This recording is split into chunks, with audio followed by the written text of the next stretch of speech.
Jacob.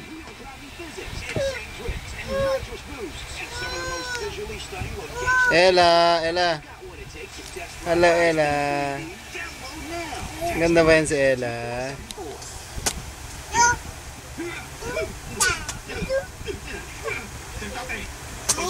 Sira ang computer.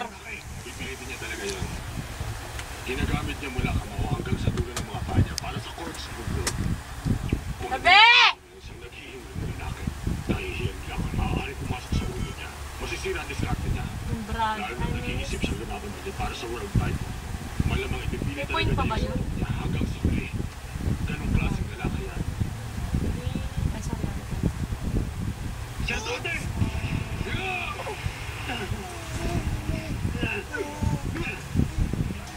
Tingnan mo si Ipo. Parang bumibira na siya na bumibira. Ibang klase talaga siya. Pero kahit ganyan na siya, nagagawa pa rin niyang harangan yung course